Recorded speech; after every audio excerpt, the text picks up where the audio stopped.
ఈరోజే పాల్గొన గురువారం, పైగా ఈరోజే పాల్గొన గురువారం, ఎంతో విశేషమైన నవమితో కలిసి ఈ కథను వింటే చాలు.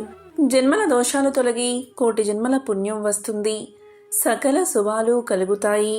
మరి ఆ కథ ఏంటో ఇప్పుడు ఈ వీడియోలో తెలుసుకుందాం. విధిరాత నుంచి తప్పించుకునే శక్తి మానవులకు ఉంటుందా? మనకు మన మరణం గురించి ముందే తెలిస్తే ఆ మరణాన్ని మానవుడు తప్పించగలడా? దాని గురించి ఈ కథలో ఇప్పుడు తెలుసుకుందాం.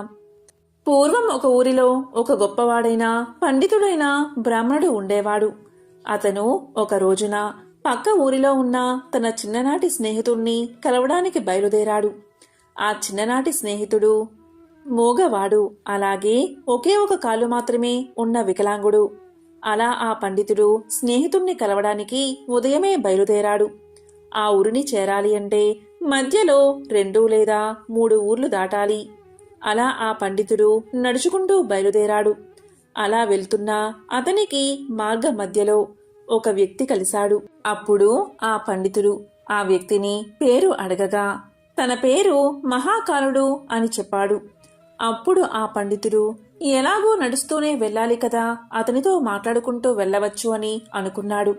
ఆ విధంగా ఇద్దరూ మాట్లాడుకుంటూ ముందుకు వెళ్తున్నారు. అలా వెళ్తూ ఉండగా మధ్యలో ఒక చిన్న ఊరుకు చేరగానే ఆ మహాకాలుడు పండితుడితో ఇలా పలికాడు. మహాత్మా, మీరు నడుస్తూ ఉండండి, నాకు ఇక్కడ ఒక చిన్న పని ఉంది. నేను ఆ పనిని పూర్తి చేసుకుని మిమ్మల్ని ముందు దారిలో కలుస్తాను అని చెప్పి అతను ఆ ఊరిలోకి వెళ్ళిపోయాడు. ఆ పండితుడు సరే అని చెప్పి ముందుకు కదిలాడు. అలా కొద్దిసేపటికి ఆ ఊరిలో ఒక వ్యక్తిని పశువులు తొక్కి చంపేశాయి అనే వార్త పండితుడికి వేరే వాళ్ళ వల్ల తెలిసింది. అలా కొద్దిసేపటికి ఆ మహాకాలుడు వచ్చి బ్రాహ్మణుడితో కలిసి నడుస్తున్నాడు. అలా ఇద్దరూ కలిసి నడుస్తూ ఉండగా చీకటి పడింది. అప్పుడు ఆ పండితుడు ఇలా అన్నాడు, ఇప్పుడు చీకటి పడింది, మనం ఈ రోజు రాత్రికి ఈ ఊరిలో ఉన్న గుడిలో పడుకుని తెల్లవారగానే మళ్లీ ప్రయాణం మొదలు పెడదాం అని పలకగా ఆ మహాకాలుడు ఇలా సమాధానం చెప్పాడు. సరే మహాత్మా, అలాగే చేద్దాం. మీరు ఇక్కడే ఉండండి. నాకు ఈ ఊరిలో ఒక ముఖ్యమైన పని ఉంది. ఆ పనిని పూర్తి చేసుకోగానే వెంటనే నేను ఇక్కడికి చేరుకుంటాను అని చెప్పి మహాకాలుడు ఆ ఊరి లోపలికి వెళ్తాడు. అతను వెళ్లిన కొద్దిసేపటికి ఆ ఊరిలో పెద్ద నిప్పు అంటుకుంటుంది. అప్పుడు ఆ పండితుడు ఆ మహాకాలుడు వెళ్లిన ప్రతి చోట ఏదో ఒక అనర్థం జరుగుతుంది, ఇతను వెళ్తే అక్కడ ఏదో జరుగుతుంది అనే అనుమానం మొదలైనది. కొద్దిసేపటికి మహాకాలుడు గుడి దగ్గరికి వచ్చేశాడు. కాని పండితుడు మాత్రం మహాకాలుణ్ణి ఏమీ అడగలేదు. పొద్దున్న లేవగానే ఇద్దరూ ప్రయాణాన్ని ప్రారంభించారు. మళ్లీ కొద్ది దూరం వెళ్ళగానే ఇంకొక ఊరికి చేరుకున్నారు. అప్పుడు ఆ మహాకాలుడు ఇలా అన్నాడు, మహాత్మా, మీరు ముందుకు నడుస్తూ ఉండండి. నాకు ఈ ఊరిలో ఒక చిన్న పని పడింది, అది ముగించుకుని నేను ముందు దారిలో మిమ్మల్ని కలుస్తాను అని చెప్పి అతను ఊరి లోపలికి వెళ్ళిపోయాడు. కాని ఈసారి పండితుడు ముందుకు వెళ్లకుండా అక్కడే నిలబడి వేచి చూస్తున్నాడు. కొద్దిసేపటికి ఆ ఊరిలో ఒక వ్యక్తి పాముకాటుకు చనిపోయాడు అనే విషయం పండితుడి చెవున పడింది. ఈ మహాకాలుడు వెళ్లిన ప్రతి చోట ఏదో ఒక ప్రమాదం ఖచ్చితంగా జరుగుతుంది అనుకున్నాడు పండితుడు. ఇందులో ఏదో విషయముంది, అతను వచ్చిన తర్వాత అతన్ని అడిగి తెలుసుకోవాలి అనుకున్నాడు పండితుడు. కొద్దిసేపటికి మహాకాలుడు పండితుడి వద్దకు చేరుకున్నాడు. ఆ పండితుడు మహాకాలుడితో ఇలా అన్నాడు, చూడు, నేను నిన్ను గమనిస్తూనే ఉన్నాను. నీవు ఏ ఊరికి వెళ్ళినా నీవు వెళ్ళిన కొద్దిసేపటికే అక్కడ ఏదో ఒక ప్రమాదం జరుగుతుంది, ఎవరో ఒకరు మరణిస్తూనే ఉన్నారు. అసలు నువ్వు ఎవరు అని అడుగుతాడు. అప్పుడు ఆ మహాకాలుడు ఇలా చెప్తాడు, మహాత్మా, మీరు మహా జ్ఞానవంతులు. మహాత్ములతో కలిసి నడిస్తే మంచి జరుగుతుందని నేను మీ వెంట నడుస్తున్నాను. నన్ను మీరు గుర్తుపట్టలేదా? నేను ఒక యమదూతను. మా యమధర్మరాజు గారి ఆజ్ఞతో ప్రాణాలను హరిస్తూ ఉంటాను. ఇప్పుడు నేను వెళ్ళినా ఊళ్ళలో వాళ్ళ ఆయులు తీరిపోయాయి, అందువల్లే వారి ప్రాణాలను హరించి వేస్తున్నాను అన్నాడు మహాకాలుడు. అప్పుడు ఆ పండితుడు ముందుగా కొద్దిగా భయపడ్డాడు. తరువాత ధైర్యం తెచ్చుకుని, నాయనా, నీవు నిజంగా యమదూతవే అయితే ఒక విషయం నాకు చెప్తావా? నీవు తర్వాత తీయబోయే ప్రాణం ఎవరిది అని అడుగుతాడు. అప్పుడు ఆ యమదూత ఇలా సమాధానం చెప్తాడు. మహాత్మా, తరువాత చనిపోయేది ఎవరో కాదు, మీరు ఇప్పుడు కలవడానికి వెళ్తున్న మీ చిన్ననాటి స్నేహితుడే. అతని చావుకి కారణం కూడా మీరే అవబోతున్నారు. మీ వల్లే అతను మరణిస్తాడు అని చెప్పాడు మహాకాలుడు. అప్పుడు ఆ పండితుడు ఎంతో బాధపడతాడు. ఒకవేళ అతను నిజంగానే యమదూత అయితే ఈయన చెప్పింది ఖచ్చితంగా జరుగుతుంది. నా వల్లే నా ప్రియమిత్రుడు మరణిస్తాడు. అలా అస్సలు జరగకూడదు. నేను వెళ్లి కలిస్తేనే కదా నా వల్ల మరణిస్తాడు. అందువల్ల నేను అతన్ని అస్సలు కలవను. నేను కలవకపోతే మరణించడు అని అనుకుని ఆ పండితుడు ఆ స్నేహితుడి దగ్గరకు వెళ్లకుండా అలానే ఆగిపోయాడు. అప్పుడు ఆ యమదూత ఇలా అన్నాడు. మహాత్మా, మీరు మనసులో ఏమి ఆలోచిస్తున్నారో నాకు తెలుసు. మీరు మీ మిత్రుణ్ణి కలవడానికి వెళ్ళకపోయినా అతని తలరాత మారదు. మీ మిత్రుడి మరణం నిర్ణయించబడింది. దాన్ని ఎవరూ మార్చలేరు. ఇంకా కొద్దిసేపటిలో అది జరిగిపోతుంది అన్నాడు మహాకాలుడు. ఆ యమదూత మాటలు విన్న పండితుడు చాలా బాధపడ్డాడు. నా మనసులో నేను అనుకున్న మాటలు ఈ వ్యక్తికి ఎలా తెలిసాయి? అయితే ఇతను ఖచ్చితంగా యమదూతే. ఇతని మాట ఖచ్చితంగా జరుగుతుంది. నా వల్లే నా మిత్రుడు చనిపోతాడు. అందువల్లే నేను వచ్చిన దారిలోనే వెనక్కి వెళ్లిపోతాను అనుకుంటూ ఇంటికి తిరిగి వెళ్లిపోతున్నాడు. అలా వెనక్కి తిరిగి వెళ్తూ ఉండగా స్వయంగా తన వైపు వేగంగా రావడం చూశాడు. తన స్నేహితుడు చాలాసేపటి నుంచి తన వెంట వస్తున్నట్లుగా అనిపించింది. అతను వికలాంగుడు మరియు మగవాడు కావడం వల్ల పండితుణ్ణి చేరుకోలేకపోయాడు. మగవాడు కావడం వల్ల అరవలేకపోయాడు. అలా ఆ మిత్రుడు చాలా ఆయాసపడుతూ పండితుడి దగ్గరకు చేరుకోగాని కింద పడిపోయి ప్రాణాలు వదిలిపెట్టాడు. అప్పుడు ఆ పండితుడు భయంతో వణికిపోతూ ఆ యమదూత వైపు చూసి, అసలు ఏం జరిగింది? నా మిత్రుడు ఎలా మరణించాడు అని అడుగుతాడు. అప్పుడు ఆ మహాకాలుడు ఇలా సమాధానం చెప్తాడు. మీ స్నేహితుడు వెనకాల వెళ్లిన ఊరు నుంచి మీ వెంట వస్తున్నాడు. అతను మూగవాడు, అలాగే ఒంటికాలు అవడం వల్ల అతను మిమ్మల్ని చేరుకోలేదు. మిమ్మల్ని చేరుకోవడానికి తన శక్తిని మించి ప్రయత్నించాడు. అందువల్లే ఆయాసంతో గుండె ఆగిపోయి మరణించాడు. అతను మీ కారణంగానే మరణించాడు. మిమ్మల్ని కలవడానికే కదా వస్తుంది అంటూ సమాధానం చెప్పాడు మహాకాలుడు. అప్పుడు పండితుడు ఇలా పలికాడు. మృత్యువుని ఆపడం ఎవరి వల్ల కాదు. అందరికీ ఏదో ఒకసారి మృత్యు వచ్చి తీరుతుంది అంటూ తన్ని తాను సముదాయించుకుని తన స్నేహితుడి దహన సంస్కారాలు పూర్తి చేశాడు. అప్పుడు ఆ పండితుడికి తన మృత్యువు గురించి తెలుసుకోవాలి అనే కోరిక కలిగింది. అప్పుడు ఆ పండితుడు ఇలా అన్నాడు. ఓ యమదూత, మరి నాకు మృత్యువు ఎప్పుడు వస్తుందో, ఎలా సంభవిస్తుందో చెప్పండి అని అడుగుతాడు. అప్పుడు ఆ యమదూత ఇలా అంటాడు. మహాత్మా, సాధారణ జీవులకు మృత్యువు గురించి ముందే తెలుసుకోవడం మంచిది కాదు. ఎవరైనా సరే తమ మరణం గురించి ముందే తెలుసుకుంటే దుఃఖాన్ని పొందుతారు. కానీ మీరు చాలా జ్ఞానవంతులు. అలాగే మీ మిత్రుడి యొక్క మరణాన్ని చూసి మరణాన్ని ఎవరూ తప్పించలేరు అనే సత్యాన్ని తెలుసుకున్నారు. కాబట్టి మీ మృత్యువు గురించి మీకు తెలిసినా మీరు అంతగా దుఃఖించరు అని నేను అనుకుంటున్నాను. అందువల్ల నేను మీ మరణ రహస్యాన్ని చెప్తాను. మీ మరణం ఈ రోజు నుంచి సరిగ్గా 6 నెలల్లో సరిగ్గా ఇదే రోజు రాజ్యంలో ప్రజలందరి మధ్యన ఉరివేసి చంపబడతారు. అలా మీకు మరణం సంభవిస్తుంది. ఆశ్చర్యాన్ని కలిగించే విషయం ఏంటి అంటే మీరు నవ్వుతూ ఈ ఉరిని స్వీకరిస్తారు అని చెప్పి ఆ మహాకాలుడు అక్కడి నుంచి వెళ్లిపోయాడు. ఆ తరువాత పండితుడు కూడా తన ఊరికి వెళ్లిపోయాడు. ఎంతటి పండితుడైనా తన మరణం గురించి ఖచ్చితంగా తెలిస్తే భయం కలుగుతుంది కదా. అలాగే ఆ మృత్యువును తప్పించుకునే ప్రయత్నాలు చేస్తారు. సరిగ్గా ఈ పండితుడు కూడా అదే చేశాడు. పండితుడు గొప్ప విద్వాంసుడు కావడం వల్ల అతనికి ఆ దేశ రాజుగారు బాగా తెలుసు. అప్పుడు ఆ పండితుడు మహారాజు వద్ద గొప్ప గొప్ప జ్ఞానవంతులైన మంత్రులు ఉంటారు. వారి దగ్గరకు వెళ్లి నా గురించి చెప్తే వారు మృత్యువును ఆపే ఏదో ఒక ప్రయత్నం చేస్తారు అని ఆలోచించి మర్నాడు ఉదయాన్నే రాజ్యసభకు వెళ్లి జరిగిన వృత్తాంతానంతా చెప్పాడు.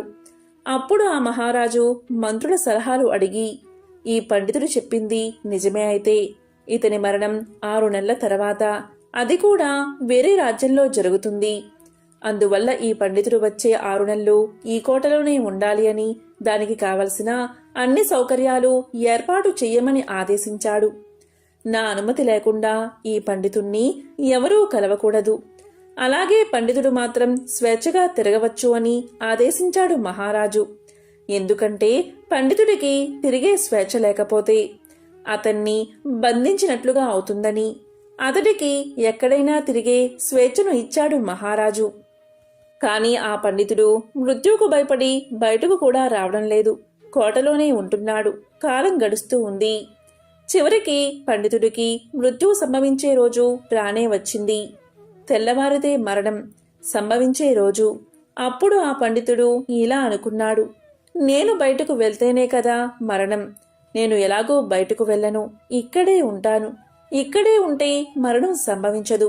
ఇక నేను మరణాన్ని తప్పించుకున్నట్లే అని అనుకుని ఆనందంగా ఆ రోజు రాత్రి త్వరగానే పడుకున్నాడు. ఆ పండితుడికి నిద్రలో నడిచే అలవాటు ఉంది. ఆ విషయం అతనికి కూడా తెలియదు. అలా ఆ పండితుడు నిద్రలో నడుచుకుంటూ బయటకు వచ్చి ఒక గుర్రపు బండి మీద కూర్చున్నాడు.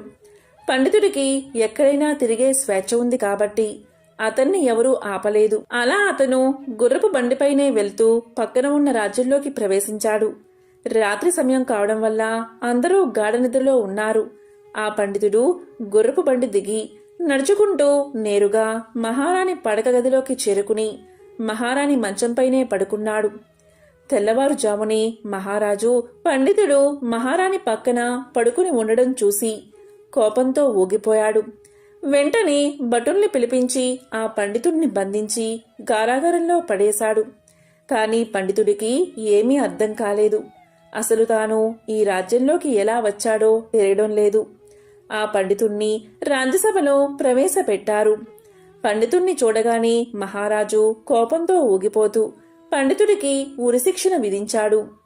ఉరిశిక్ష అని వినబడగానే పండితుడు భయపడిపోయి, మహారాజా, నన్ను క్షమించండి.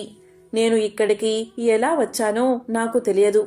నాకు ముందే తెలుసు ఈ రోజు నాకు ఖచ్చితంగా మరణం సంభవిస్తుందని. దాని ప్రకారమే ఇదంతా జరుగుతుంది అని చెప్పాడు పండితుడు.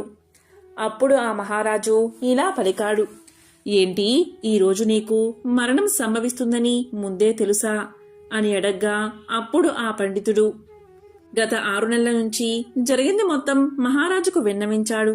అది విన్న మహారాజుకు ఇదంతా నమ్మశక్యంగా లేకపోయినా ఆ పండితుడితో ఇలా అంటాడు, చూడు, నీవు చెప్పింది నిజమే అయితే, ఆ మహాకారుడు చెప్పినట్లు నిజంగా జరిగితే నీ చావుకు నేను కారణం కావాలి అనుకోవడం లేదు.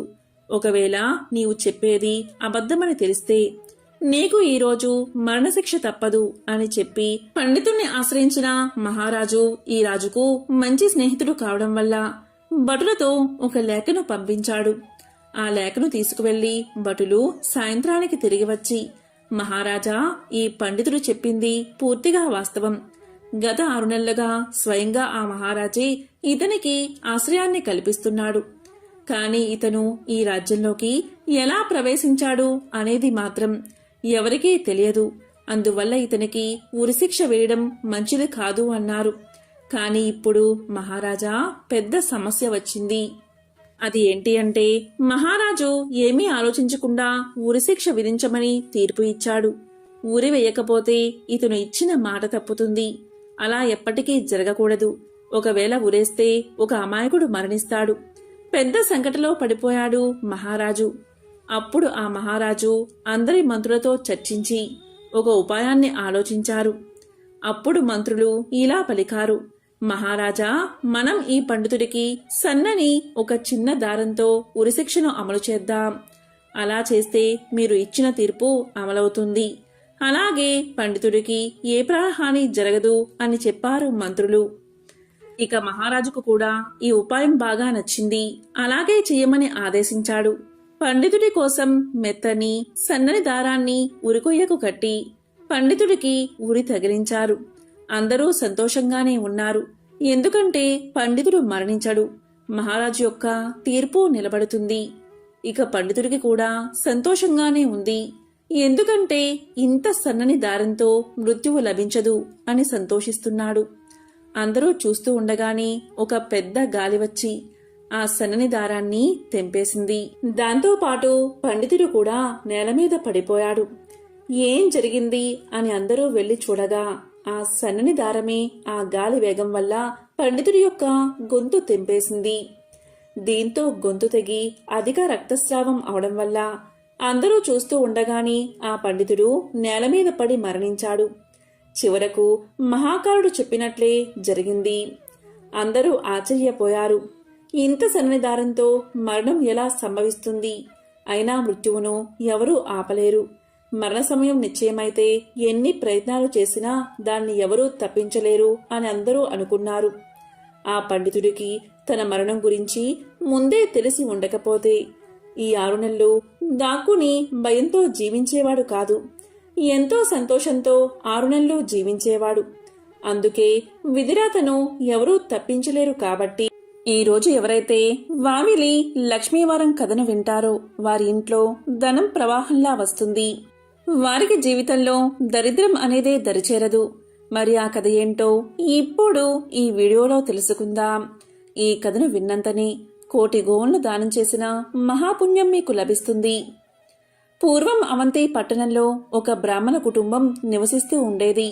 ఆ ఇంటి యజమాని అన్ని శాస్త్రాలు తెలిసిన పండితుడు. ఆ పండితుడికి 4 కొడుకులు 4 కూతుళ్ళు ఉన్నారు. ఆ ఇంట్లో ఆడపిల్లలకు పెళ్లిడు వచ్చింది. ఇక ఆ పండితుడు వాళ్లకు వివాహం చెయ్యాలి అని నిర్ణయించుకున్నాడు. వారి చేత వావిలి లక్ష్మీవారపు నోము నోయించాడు. మొదట 3 చక్కగా నోము నోచి ఉద్యాపన చెప్పారు. చిన్నమ్మాయి మాత్రం ఆ వ్రతం పట్ల అశ్రద్ధ చూపించింది. ఆ విధంగా అశ్రద్ధతో ముగింపు చెప్పలేదు. దానికి ఆ పండితుడు ఎంతో బాధపడ్డాడు. ఇక సంబంధాలు వెతికాడు. మొదట 3కి గొప్ప సంబంధాలు దొరికాయి. కాని చివరి అమ్మాయికి మాత్రం పేద కుటుంబంలో సంబంధం కుదిరింది. ఇక చేసేది లేక ఆ పండితుడు వారికి ఘనంగా వివాహం చేసి అత్తవారి ఇళ్లకు పంపాడు. 4వ కూతురు చాలా లేనివారికి కోడళ్ళు అయ్యింది. అందువల్ల ఒక్కసారైనా అన్నలు పుట్టింటికి ఆమెను తీసుకుని వెళ్లేవారు కాదు. మిగిలిన 3 చెల్లెళ్లను అస్తమానం తీసుకుని వెళ్లేవారు. వారికే అన్నీ పెట్టేవారు. కాని చిన్న చెల్లెలు ఇంటికి వస్తాను అన్నా కూడా వారు తీసుకు వెళ్లేవారు కాదు. మీరు దరిద్రులు, మా ఇంట్లో అడుగు పెట్టకండి అని పలికేవారు. ఇలా ఉండగా ఒకరోజు పండితుడి 4వ కుమారుడికి పెళ్లి ముహూర్తం నిశ్చయించారు. తమ్ముడు పిలవకపోయినా చిన్న కూతురు పిల్లలు తాతగారింటికి వెళ్లి ఈ విధంగా అంటారు. తాత, పందిరి వెయ్యమంటావా, చాపలు పరచమంటావా అని పలకగా తాతవారిని కసిరి కొట్టి ఇలా అంటాడు. మీరు దరిద్రులు అని బయటకు నెట్టేస్తాడు. ఇక వారు ఆ విషయాన్ని తల్లికి వెళ్లి చెప్తారు. దాంతో ఆమె ఎంతో దుఃఖించి ఇదంతా ఎందుకు జరిగింది అని కూర్చుని ఆలోచిస్తుంది. అలా ఆలోచించే సందర్భంలో ఆమెకు గుర్తుకు వస్తుంది. ఆమె వావిలి లక్ష్మీవారపు నోమును పట్టి దాన్ని ముగించలేదని. తన అక్కలు మాత్రం ఆ వ్రతాన్ని ఎంతో భక్తి శ్రద్ధలతో ఆచరించారు. అందుకే వారికి అంత ఐశ్వర్యం కలిగింది. ఇదంతా ఆ గురువారం రోజు వావిలి లక్ష్మీవారపు నోము మహత్యం వల్లే. నేను ఆ నోమును సరిగ్గా నోచుకోకపోవడం వల్లే ఇంత పేదరికాన్ని అనుభవిస్తున్నానని ఆమె అనుకుంది. ఇక వెంటనే ఆమె ఆలస్యం చేయకుండా వావిలి లక్ష్మీవారపు నోము పట్టి ఉద్యాపన చెప్పింది. ఆ కథ చెప్పుకుని అక్షింతలు తలపై వేసుకుంది. కొత్త చాటలో కడిగిన బియ్యం 1 కేజీ, కడగని బియ్యం 1 కేజీ మరియు వావిలి కొమ్ములు కూడా పెట్టి పాతచేట మూత పెట్టి జాకెట్టు ముక్క తాంబూలాలతో గోడపై నుండి 35 మందికి వాయినం ఇచ్చింది. ఇంతలో ఆమె ఇంట్లో గనగనమని శబ్దం వచ్చింది. ఏంటని వెళ్లి చూసేసరికి ఇల్లంతా ఆభరణాలతో బంగారపు వజ్రాలతో నిండిపోయింది. సర్వసంపదలు ఆమెకు కలిగాయి. ఆ ధనంతో 1000 ఎకరాల పొలం కొన్నది. మంచి ఇల్లు కట్టుకుంది. అన్ని ఆభరణాలు ధరించుకుంది. ఇక ఆమె గురించి ఆ ఊళ్ళో వారంతా చెప్పుకోవడం మొదలుపెట్టారు. ఫలానా ఆమె వావిలి లక్ష్మీవారపు నోమునొచ్చి సర్వ ఐశ్వర్యాలు పొందిందని అందరూ చెప్పుకోగా పుట్టింటి వారికి ఈ విషయం తెలిసింది. ఒకరోజు సర్వ ఆభరణాలు అలంకరించుకుని ఆమె పుట్టింటికి వెళ్ళేసరికి ఆమె తల్లిదండ్రులు, అక్కా చెల్లెళ్ళు, అన్నా తమ్ముళ్ళు ఎంతగానో గౌరవించారు.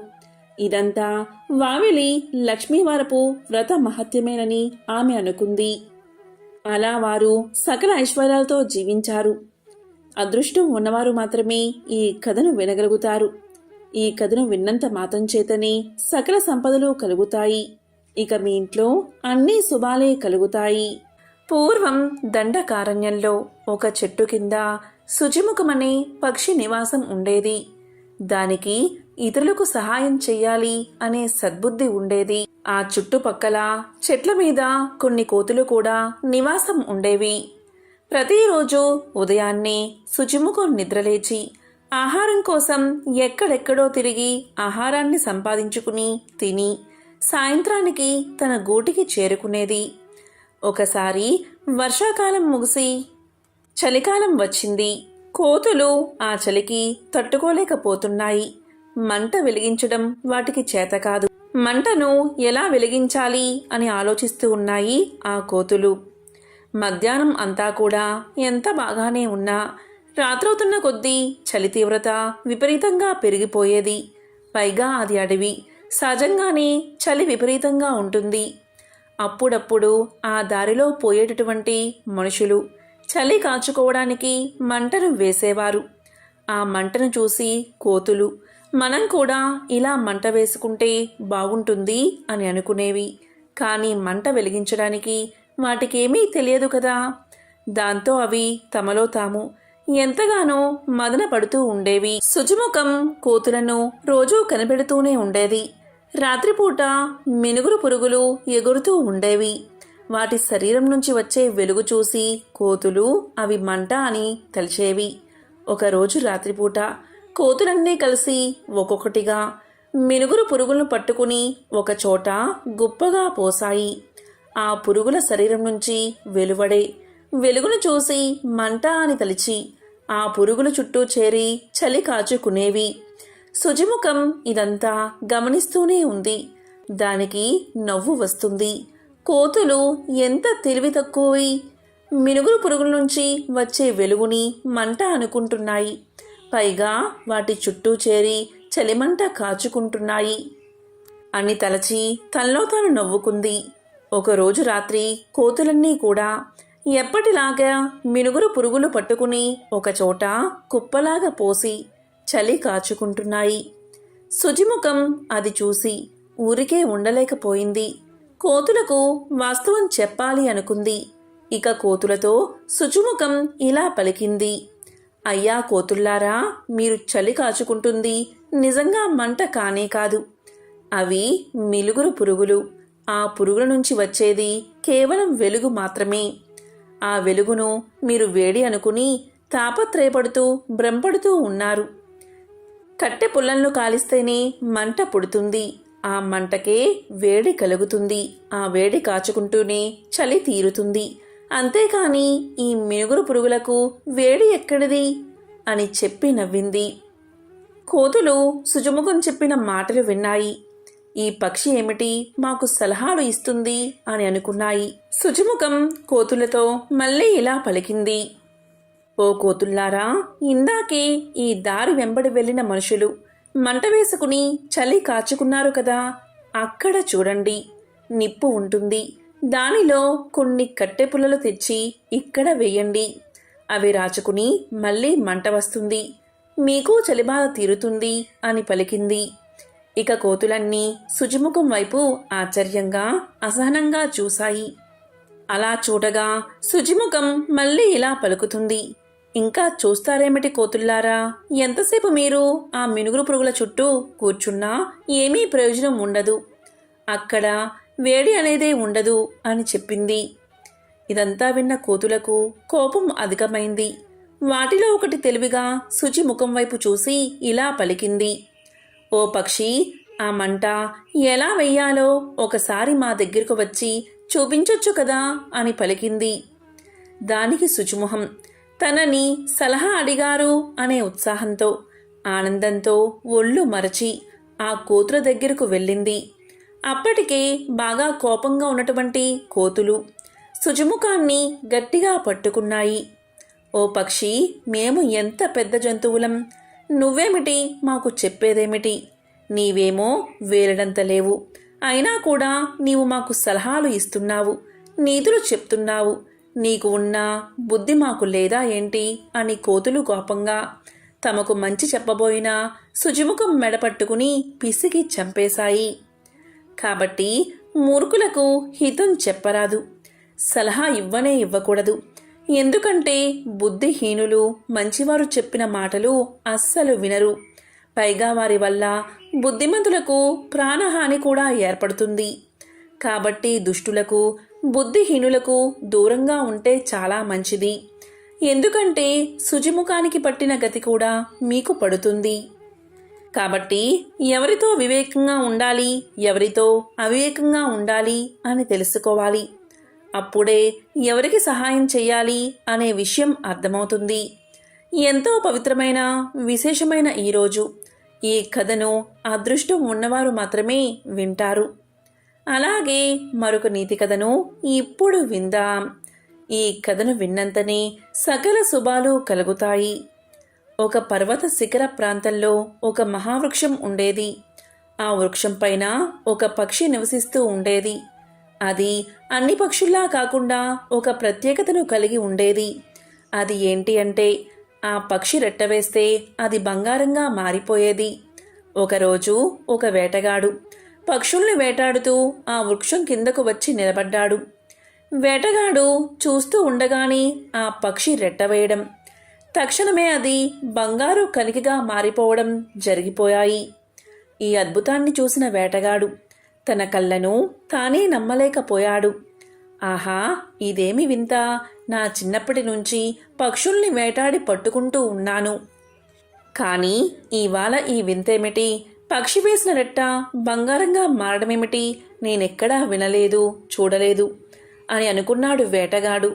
ఎలా అయినా సరే ఆ పక్షిని పట్టుకోవాలని వలవేశాడు.